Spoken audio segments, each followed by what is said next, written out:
gembira, bersuka cita kawan. Guys, resmi sudah. Hari ini kabar bahagia untuk kita semua pendukung Pak Jokowi. Polisi sudah menetapkan Roy Suryo, Rismond, Dr. Tipan dan kawan-kawan berjumlah 8 orang menjadi tersangka atas tudingan ijazah palsu terhadap Bapak kita, Bapak Insinyur Haji Joko Widodo. Guys, komen di kolom komentar. Bagusnya Roy Suryo CS ini dihukum berapa tahun kawan-kawan? Ayo dukung terus aparat penegak hukum yang ada di negara kita untuk bertindak tegas terhadap orang-orang yang selalu nyinyir terhadap Pak Jokowi dan keluarga. Orang-orang semacam ini Pak, cocoknya seumur hidup ya dimasukkan dalam penjara. Jangan lagi dikeluarkan Pak ya. Bum bum bum, meledak bos. Akhirnya Roy Suryo, Rismond dan Tifa dijadikan tersangka. Bukan cuma 3 orang ini, ada 5 orang yang lain. Kan dibagi 2 klaster. Yang pertama Roy Suryo, Rismond dan Tifa. Yang kedua itu 5 orang lagi. Udah dijadikan tersangka. Puas sekali ya kita hari ini. Setelah kita menunggu sekian lama, kapan Roy Suryo CS ini dijadikan tersangka? Ternyata hari ini mereka dijadikan tersangka. Dan seperti yang kita kira sebelumnya, penjelasan Roy Suryo setelah dijadikan tersangka, ya emang kita ini dikriminalisasi. Dikriminalisasi dasmu.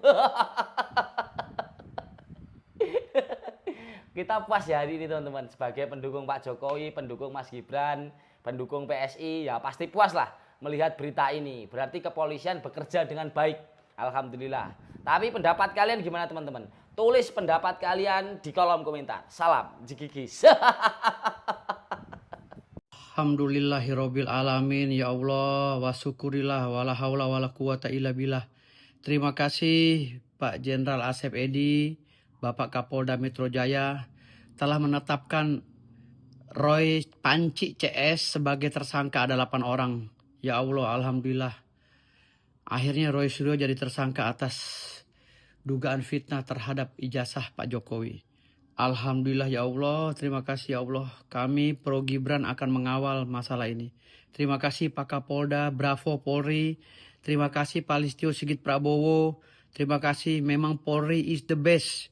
Terima kasih banyak ya Allah. Terima kasih banyak Bapak Kapolda Metro Jaya. Terima kasih Pak Asep, Bapak is the best.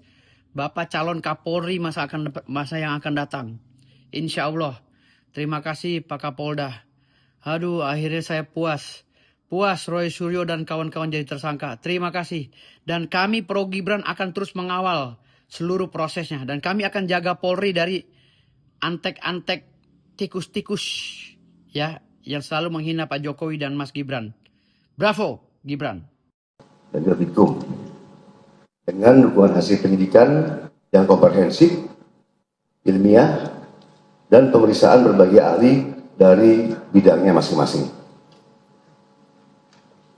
Berdasarkan hasil penyidikan, kami menetapkan 8 orang sebagai tersangka yang kami bagi dalam 2 klaster. Antara lain, 5 tersangka dari klaster pertama yang terdiri atas nama ES, KTR, MRF, RE, dan DHL. Untuk tersangka dari klaster ini dikenakan pasal 310 dan atau pasal 311 dan atau pasal 160 KUHP dan atau pasal 27A junto pasal 45 ayat 4 dan atau pasal 28 ayat 2 junto pasal 45A ayat 2 Undang-Undang ITE. Untuk klaster kedua, ada 3 orang yang akan ditetapkan sebagai tersangka, antara lain atas nama RS, RHS, dan TT.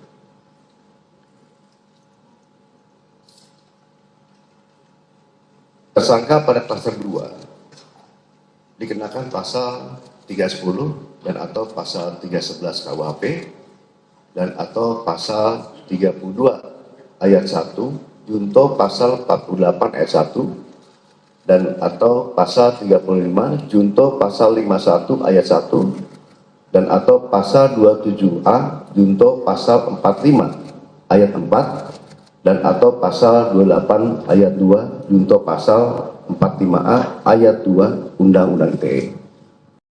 Untuk klaster kedua, ada 3 orang yang akan ditetapkan sebagai tersangka, antara lain atas nama RS, RHS, dan TT.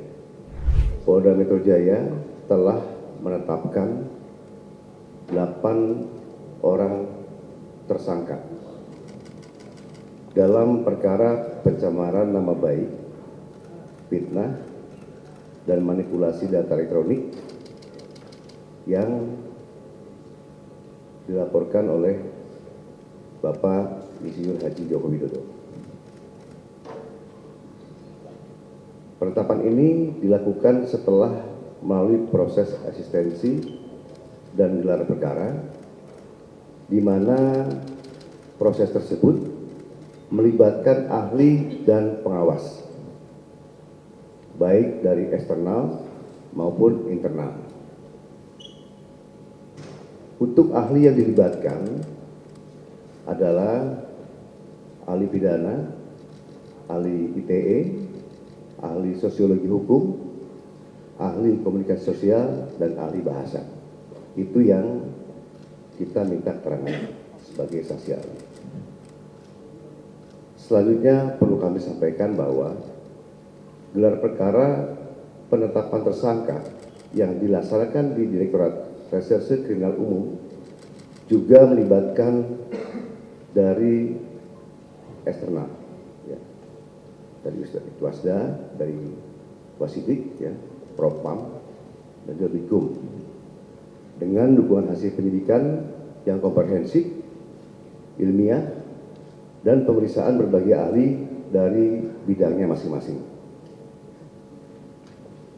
Berdasarkan hasil penyidikan, kami menetapkan 8 orang sebagai tersangka yang kami bagi dalam 2 klaster. Antara lain, 5 tersangka dari klaster pertama yang terdiri atas nama ES, KTR, MRF, RE, dan DHL. Untuk klaster kedua, ada 3 orang yang akan ditetapkan sebagai tersangka, antara lain atas nama RS, RHS,